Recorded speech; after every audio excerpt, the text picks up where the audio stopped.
ओंकारेश्वर से ललित दुबे की रिपोर्ट। परिवार के पुत्र आयुष और नर्मदापुरम के राजेंद्र शुक्ला की पुत्री आशुका ने त्रियुगी नारायण उत्तराखंड में भगवान शंकर पार्वती के विवाह स्थान से करवाया विवाह।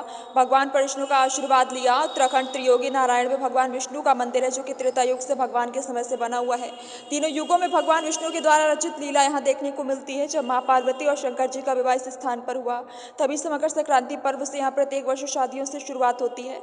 जब जब मुहूर्त होते हैं, तब लगभग 15 से 20 शादियां प्रतिदिन होती हैं। तीर्थ पुरोहित नरेंद्र भट्ट ने बताया कि त्रियुगी नारायण का मंदिर कई वर्षों पुराना है। हर साल यहाँ बाहर से आकर श्रद्धालु शादी विवाह बंधन में बंधते हैं और अपने जीवन की नई शुरुआत करते हैं, जहाँ भगवान नारायण का आशीर्वाद इन्हें मिलता है।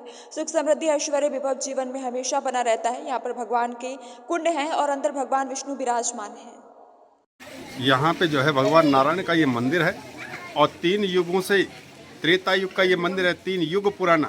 त्रेता युग में भगवान मर्यादा पुरुषोत्तम भगवान राम ने जन्म लिया और द्वापर युग में भगवान कृष्ण ने जन्म लिया। तो ये बद्री केदार एक युग बाद के हैं और ये एक युग पहले का मंदिर है। तो मकर संक्रांति से लेकर के जब जब यहाँ पे शादी के मुहूर्त या शादी के शुभ दिन होते हैं, तो पर डे यहाँ पे 15 से ऊपर शादियाँ होती हैं। कभी कभी 20-22 शादियाँ भी होती हैं। तो उस हिसाब से यहाँ पे मंडप वगैरह बनाए जाते हैं।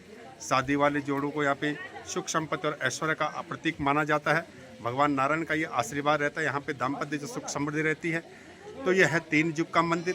तो आपने सुना होगा त्रेता युग में यहीं पे भगवान विष्णु को साक्षी करके राजा हिमांचल ने अपनी पुत्री पार्वती का कन्यादान किया था। आपको ज्ञात होगा, जो पहले दक्ष की पुत्री हरिद्वार कनखल में सती हो गई थी।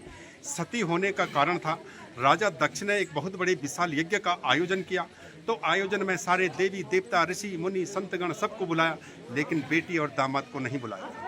तो वहीं पे जो है माता सती जो है अपमानित होती है, अनादर होता है उनका, और वो अपने सर्वस्व शरीर का बलिदान कर देती है और वहीं पर भस्म हो जाती है। यज्ञ विध्वंस हो जाता है। फिर उनका पुनर्जन्म होता है। पर्वतों के राजा हिमवंत राजा की पत्नी होती है मैना। तो मैना की कोख से वो जन्म लेते हैं, तो उनका नाम पार्वती पड़ता है। उमा, गौरा, अपर्णा, सती, पार्वती, शैलपुत्री, कई नामों से इनको जाना जाता है। ये शक्तिपीठ देवियों में से देवियां हैं ये भी। तो यहाँ पे जो लोग आते हैं, यहाँ के कपाट हमेशा खुला रहता है, यहाँ पे कभी बंद नहीं होता है। तो आज भी उसी हिंदू धर्म को कायम रखते हुए दूर दराज से लोग आते हैं, देश विदेश से, और इस मंडप में अपनी शादी संपन्न करा करके भगवान से आशीर्वाद ले जाते हैं। ये प्रांगण में आपको प्रत्यक्ष कुंड मिलेंगे। पहला ब्रह्मा जी का कुंड है, दूसरा भगवान शंकर का कुंड है। ये दोनों कुंड है आत्मशुद्धि और शरीर शुद्धि के लिए, स्नान के लिए। विष्णु कुंड है आचमन के लिए। सरस्वती कुंड में देव ऋषि पितृ तर्पण किए जाते हैं। और ये वहीं पे जहाँ पे आपकी शादी से, उसको धर्मशिला बोलते हैं।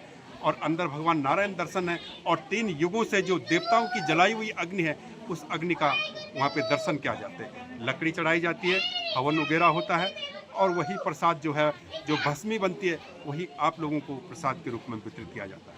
वो भस्मा सिद्ध भस्मा है, उसको सिद्ध करने की जरूरत नहीं है। उससे घर में सुख शांति परिपूर्णता रहती है।